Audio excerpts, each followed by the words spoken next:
आज मैथ्स का टॉपिक लेते हैं त्रिभुज। जैसा कि नाम से ही स्पष्ट है, त्रिभुज यानी तीन भुजाओं से घिरी हुई आकृति त्रिभुज। सबसे पहले त्रिभुज की परिभाषा के बारे में समझें आप लोग। तो त्रिभुज की परिभाषा लिखें।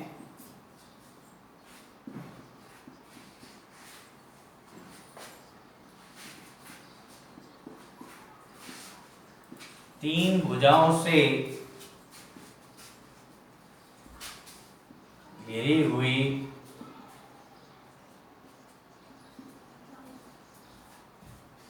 बंद आकृति को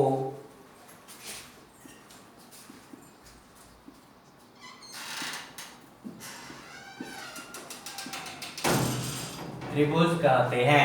तो ये है एक त्रिभुज की आकृति। ये तीन भुजाएं हो गई। तीन भुजाओं से घिरी हुई बंद आकृति को, जो आकृति बंद होनी चाहिए, उसे त्रिभुज कहते हैं। ये इसके नाम रख लिए अपन ने, ए बी सी, कोई भी नाम लिख सकते हैं। तो एक त्रिभुज में भुजाएं कितनी हुई? तीन। त्रिभुज में भुजाएं हो गई तीन। कोण कितने हो गए? तीन। और शीर्ष कितने हो गए? तीन। ये तीन ही भुजाएं हो गई, तीन ही कोण हो गए। ये कोण ए, कोण बी, कोण सी। तीन भुजाएं हो गई, ए बी, बी सी और ए सी। और तीन शीर्ष हो गए, शीर्ष ए, शीर्ष बी और शीर्ष सी। तो एक त्रिभुज में तीन भुजाएं, तीन कोण और तीन शीर्ष होते हैं। अब इसके बाद त्रिभुज के तीनों कोणों के योग के बारे में चर्चा कर लेते हैं कि त्रिभुज के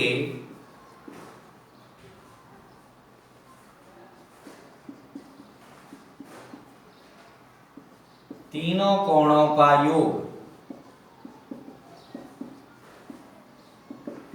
180 डिग्री होता है। त्रिभुज के तीनों कोणों का योग होता है 180 डिग्री। अब त्रिभुज के अलग अलग प्रकारों के बारे में चर्चा करेंगे, जिसमें पहले लेते हैं त्रिभुज के प्रकार, जो लेते हैं भुजाओं के आधार पर।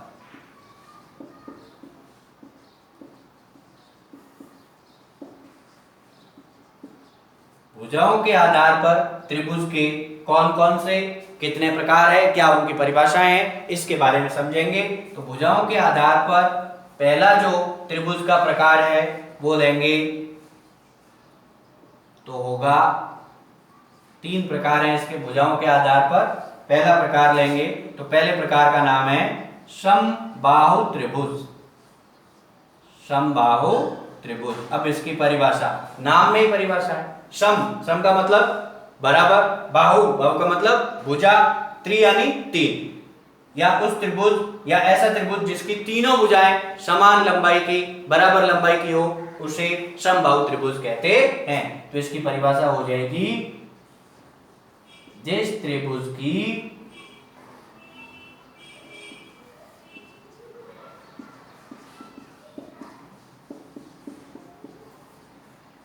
तीनों भुजाएं बराबर हो या समान लंबाई की हो।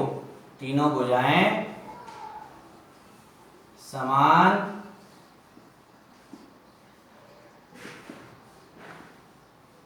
लंबाई की हो, समबाहु त्रिभुज कहते हैं।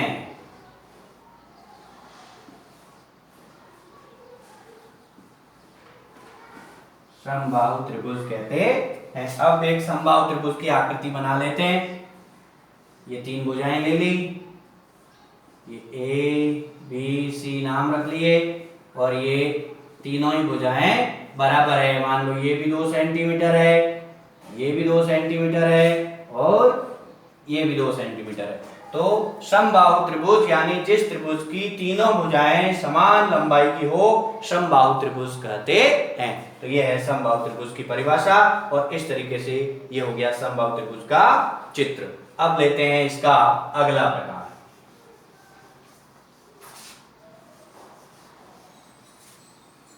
भुजा के आधार पर दूसरा प्रकार है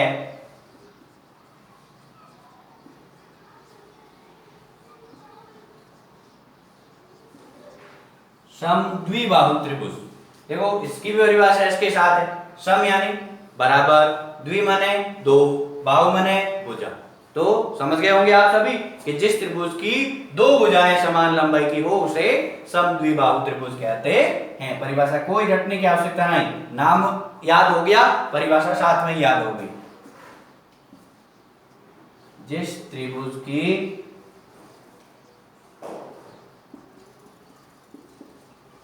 दो भुजाएं समान लंबाई की हो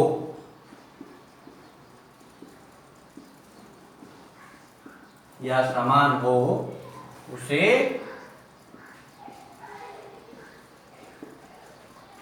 समद्विबाहु त्रिभुज कहते हैं। अब समद्विबाहु त्रिभुज का एक आकृति या चित्र बना लेते हैं। दो भुजाएं बराबर लंबाई की लेनी है, ये बना दिया। अब इसके अंदर नाम लिख दिए ए बी सी, ये भुजा बराबर और ये भुजा बराबर। ये हो गई 3 सेंटीमीटर और ये भी हो गई 3 सेंटीमीटर और ये भुजा ले लेते हैं 2.5 सेंटीमीटर। तो ये दो भुजाएं बराबर लंबाई की हो गई, तीसरी भुजा अलग माप की है। दो भुजाएं बराबर होने से ये त्रिभुज हो गया समद्विबाहु त्रिभुज, जिसकी दो भुजाएं बराबर होती है। अब लेते हैं भुजाओं के आधार पर इसका तीसरा प्रकार। पहला हो गया समबाहु, दूसरा हो गया समद्विबाहु और तीसरा है विषमबाहु त्रिभुज। इसके भी परिभाषा नाम के साथ ही स्पष्ट हो गई उनकी तरह ही। विषमबाहु, विषम यानी कोई भी भुजा बराबर नहीं होगी, सब अलग अलग माप या अलग अलग लंबाई की होगी। जिस त्रिभुज की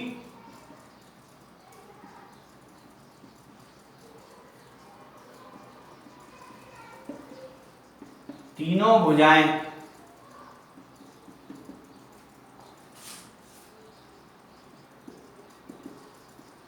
अलग अलग लंबाई की हो विषमबाहु त्रिभुज कहते हैं।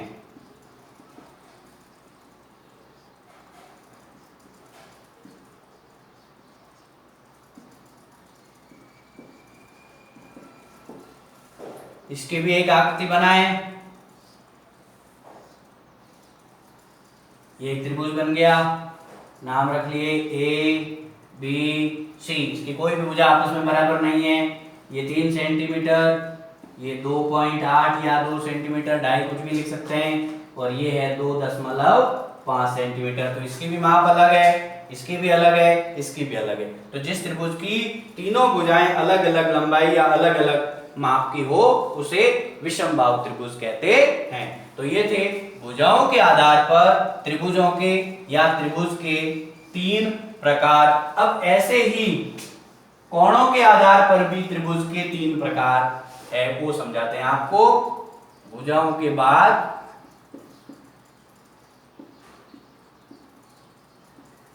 कोणों के आधार पर, कोणों के आधार पर भी पहला प्रकार समकोण त्रिभुज, दूसरा प्रकार न्यून कोण त्रिभुज और तीसरा प्रकार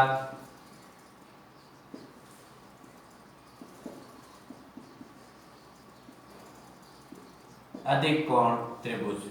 ये त्रिभुज के कोणों के आधार पर प्रकार है। समकोण सबकी जानकारी और ध्यान में होगा, कितने डिग्री का होता है, 90 डिग्री का। न्यून कोण 90 डिग्री से छोटा और अधिक कोण 90 डिग्री से बड़ा, परंतु 180 डिग्री से छोटा। ये कोणों की परिभाषा है। समकोण 90 डिग्री, न्यून कोण 90 डिग्री से छोटा और अधिक कोण 90 डिग्री से बड़ा, परंतु 180 डिग्री से छोटा होना चाहिए। अब समकोण त्रिभुज की परिभाषा कि जिस त्रिभुज में एक कोण समकोण हो, जिस त्रिभुज का एक कोण समकोण हो। जैसे आपने त्रिभुज बनाया तो ये इस तरीके का त्रिभुज बनेगा। इसमें पाइथागोरस प्रमेय जो आता है वो आपको समझाएंगे आगे बाद में। तो ये समकोण त्रिभुज होगा। ये एक कोण इसमें कितनी डिग्री का है, 90 डिग्री का है, 90 डिग्री का है। न्यून कोण त्रिभुज जिसमें दो या तीन कोण जो है वो न्यून कोण होंगे। अब इसमें देखो दो कोण भी न्यून कोण हो सकते हैं और तीनों कोण भी न्यून कोण हो सकते हैं, क्योंकि त्रिभुज के तीनों कोणों का योग 180 डिग्री होता है। तो तीनों मिला के भी तीनों भी न्यून कोण आ सकते हैं। तो न्यून कोण जिसमें दो या तीन कोण न्यून कोण होंगे वो हो जाएगा न्यून कोण त्रिभुज। अब उसको बनाएंगे तो भी इस तरीके से बनाना है कि उसमें कोई भी कोण 90 से बड़ा नहीं आना चाहिए। अधिक कोण त्रिभुज लेंगे तो उसमें एक कोण अधिक कोण होगा। ये हो गई अधिक कोण त्रिभुज की परिभाषा। अधिक कोण एक होगा तो बाकी वाले अपने आप छोटे कोण ही आएंगे, क्योंकि एक कोण बड़ा हो जाएगा, 90 से एक निकल जाएगा आगे पीछे, 90 के दो कोण करने पड़ेंगे। तो ये आज के टॉपिक त्रिभुज की परिभाषा, त्रिभुज के तीनों कोणों का योग, त्रिभुज की आकृति, भुजाएं, कोण, शीर्ष और उसके बाद भुजाओं के आधार पर और कोणों के आधार पर त्रिभुजों के प्रकार के बारे में एक बेसिक जानकारी या गणित की सामान्य जानकारी, जो कि सभी छोटी और बड़ी सभी कक्षाओं के लिए बहुत ही महत्वपूर्ण है, उसके बारे में चर्चा की गई। आप सभी इसको अच्छे से समझें, याद करें। मिलते हैं अगले वीडियो में एक नए टॉपिक के साथ, तब तक के लिए नमस्कार।